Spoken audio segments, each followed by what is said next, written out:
नमस्कार। ब्रेक के बाद पुनः स्वागत है आपका। अब अपन देखते हैं राष्ट्रपति की चुनाव प्रक्रिया, अर्थात अमेरिका के राष्ट्रपति की चुनाव प्रक्रिया अपन देखने जा रहे हैं कि अमेरिका में राष्ट्रपति का चुनाव किस तरह से होता है। राष्ट्रपति की जो चुनाव प्रक्रिया है वो 6 चरण में से गुजरती है।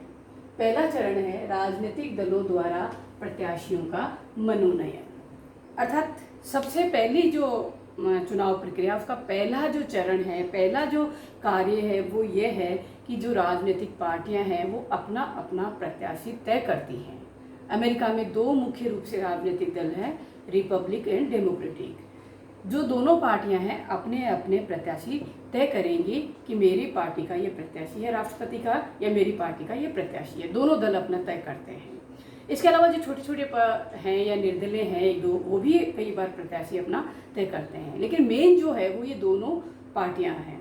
देखिए, जब राजनीतिक दल इन प्रत्याशियों का चयन करते हैं, मनोनयन करते हैं, तो एक तरीका अपनाया जाता है वहाँ पर, और वो तरीका ये होता है कि दल जो होता है वो अपना एक अखिल देशीय सम्मेलन बुलाता है, अर्थात राष्ट्रीय लेवल का दल अपना एक कॉन्फ्रेंस करता है, एक सम्मेलन बुलाता है, और उस सम्मेलन में जो प्रत्याशी राष्ट्रपति पद के लिए खड़ा होना चाहता है उसके लिए वोटिंग होती है। उस सम्मेलन में तय किया जाता है, वोटिंग होती है, और वोटिंग में जिस व्यक्ति को दल का पूर्ण बहुमत मिलता है वो व्यक्ति उस पार्टी का राष्ट्रपति पद का प्रत्याशी माना जाता है। यदि मान लीजिए व्यक्ति ज़्यादा है, 2-3 है, और अगर पूर्ण बहुमत नहीं मिलता है तो जो सबसे कम वोट जिसको मिलते हैं उसको निकाल दिया जाता है और दोबारा वोटिंग होती है। फिर भी नहीं मिलता है तो फिर सबसे कम होता है, उसको निकाल दिया जाता है, फिर वोटिंग होती है, और जिस व्यक्ति को बहुमत मिलेगा वो राष्ट्रपति पद का प्रत्याशी माना जाएगा। देखिए, दल का पूर्ण बहुमत मिलना जरूरी है। हमारे यहाँ इस तरह का कोई प्रावधान नहीं है। हमारे यहाँ तो किसी भी व्यक्ति को दल के द्वारा खड़ा कर दिया जाता है, इस तरह की परंपरा नहीं है। तो वहाँ पर दल का पूर्ण बहुमत मिलने वाला व्यक्ति वोटिंग के माध्यम से राष्ट्रपति पद का प्रत्याशी होता है। तो पार्टी अपना प्रत्याशी सबसे पहले तय करती है, और इस सम्मेलन के माध्यम से, वोटिंग के माध्यम से, बहुमत के माध्यम से उस प्रत्याशी का मनोनयन किया जाता है। मैं एक चीज़ यहाँ पे और बता दूँ कि सेम इसी समय इसी तरीके से अमेरिका में उपराष्ट्रपति पद के प्रत्याशी का मनोनयन भी वहाँ कर लिया जाता है। केवल एक ही चीज़ होती है कि दोनों एक ही क्षेत्र से नहीं लिए जाने चाहिए, बाकी सेम प्रोसीजर है, सेम योग्यताएं हैं, और सेम सम्मेलन में इस तरह का चयन उपराष्ट्रपति पद का भी कर लिया जाता है। जब प्रत्याशी तय हो जाता है दलों के द्वारा, तो नेक्स्ट जो चरण आता है वो चुनाव प्रचार होता है। प्रत्याशी तय होने के पश्चात प्रत्याशी जो होते हैं अपने अपने चुनाव प्रचार में लग जाते हैं। सभी पार्टियां अपने अपने प्रत्याशियों के लिए चुनाव प्रचार करती है, और चुनाव प्रचार के लिए देखिए आप, वहाँ पर रेडियो है, समाचार पत्र है, डिबेट्स है, भाषण सभाएं हैं, इन तरीकों के माध्यम से वहाँ चुनाव प्रचार होता है। चुनाव प्रचार में अमेरिका में एक और भी परंपरा है कि दोनों पार्टियों के प्रत्याशी एक मंच साझा करते हैं और अपनी अपनी पार्टी के एजेंडे बताते हैं, मतदाताओं के प्रश्नों के जवाब देते हैं, अपनी अपनी जो नीतियाँ होती हैं उनको स्पष्ट करते हैं मंच के माध्यम से, आमने सामने। तो चुनाव प्रचार शुरू हो जाता है और प्रत्याशी अपना कार्य शुरू कर देते हैं। इसके अलावा चुनाव प्रचार के लिए राशि भी निर्धारित होती है कि वो राशि निर्धारित सीमा में उन्हें खर्च करनी पड़ती है। अभी $21 करोड़ वहाँ पर ये चल रही है, इस सीमा में ही उन्हें अपने चुनाव प्रचार के लिए राशि खर्च करनी पड़ती है। तो चुनाव प्रचार शुरू हो जाता है, प्रत्याशी तय हो गए। अब जो तीसरा जो चरण है निर्वाचक मंडल के द्वारा, निर्वाचक मंडल का गठन होता है। यहाँ पे देखिए, राष्ट्रपति का चुनाव वो अमेरिका में जनता द्वारा नहीं किया जाता है। जनता एक निर्वाचक मंडल पहले चुनेगी, और वो निर्वाचक मंडल जो होगा उसके जो सदस्य होंगे वो राष्ट्रपति के चुनाव में वोट डालने का कार्य करते हैं। तो चुनाव के लिए पहले निर्वाचक मंडल का गठन किया जाता है, उसके चुनाव किए जाते हैं। अब अपन ये देखते हैं कि ये निर्वाचक मंडल जो होता है वो कैसे बनता है, किस तरह से गठन होता है। निर्वाचक मंडल की जो सदस्य संख्या है वो उतनी ही होगी जितनी की कांग्रेस की सदस्य संख्या होती है, अर्थात जितने सदस्य उस समय कांग्रेस के सदस्य होते हैं उतने ही सदस्यों का चुनाव निर्वाचक मंडल में किया जाता है। यह कांग्रेस का मतलब है सीनेट और प्रतिनिधि सभा दोनों से। वर्तमान में अगर अपन बात करते हैं तो 538 सदस्य सीनेट के होते हैं।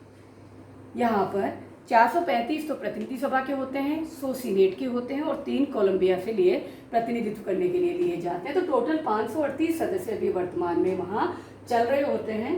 तो 538 सदस्यों का चुनाव किया जाएगा और ये 538 सदस्यों का चुनाव जनता द्वारा प्रत्यक्ष रूप से वैश्विक मताधिकार के आधार पर सूची पद्धति के माध्यम से किया जाता है। अर्थात सूची पद्धति अपनाई जाती है यहाँ पर। जनता द्वारा प्रत्यक्ष रूप से 538 सदस्य चुने जाएंगे और ये 538 सदस्य निर्वाचक मंडल कहलाएगा। ये निर्वाचक मंडल के सदस्य होते हैं। यहाँ पर एक व्यक्ति को जब मिल जाता है बहुमत, 538 का मतलब होता है 270 अगर किसी व्यक्ति को मिल जाती है सीटें तो वो व्यक्ति विजयी माना जाता है और उसकी सारी उस स्टेट की जो संख्या है बहुमत मिलने पर वो सारी की सारी उस व्यक्ति को मिल जाती है, क्योंकि सूची पद्धति अपनाई जाती है।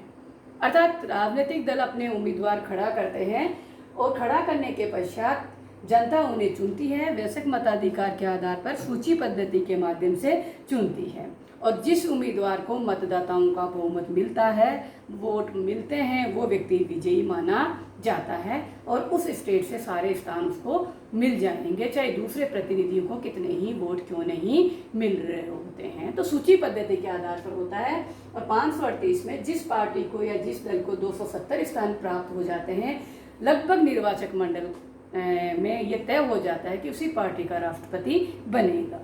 अर्थात अपन शॉर्ट में इसको यूँ कहें कि राष्ट्रपति के चुनाव के लिए निर्वाचक मंडल का चुनाव किया जाता है। निर्वाचक मंडल में उतने ही सदस्य होंगे जितने कांग्रेस के सदस्य होते हैं और उस राजनीतिक दल या उस प्रत्याशी को जीतने के लिए 270 स्थान होना जरूरी है, बहुमत मिलना जरूरी है। अब निर्वाचक मंडल का गठन भी हो गया। उसके पश्चात नेक्स्ट स्टेज आता है निर्वाचक मंडल द्वारा राष्ट्रपति का चुनाव। अब निर्धारित तिथि को, जो तय तिथि होती है, उस टाइम पर राष्ट्रपति का चुनाव होगा और राष्ट्रपति के चुनाव में निर्वाचक मंडल के जो ये सदस्य हैं वोट डालेंगे और ये राष्ट्रपति को चुनेंगे। चुनने के पश्चात राष्ट्रपति चुन लिया जाता है, वोटिंग हो जाती है। उसके पश्चात उनकी गिनती होती है और गिनती होने के लिए क्या देखिए क्या किया जाता है वहाँ पर कि अगर स्पष्ट बहुमत मिल जाता है तब तो ठीक है। गिनती कौन करेगा? सीनेट का जो अध्यक्ष होगा वो सीनेट और प्रतिनिधि सभा के सदस्यों के सामने उन चुनावों की गिनती करता है और जिसको स्पष्ट बहुमत मिल जाता है उसकी औपचारिक घोषणा कर देता है कि अर्थात ये जीता हुआ है।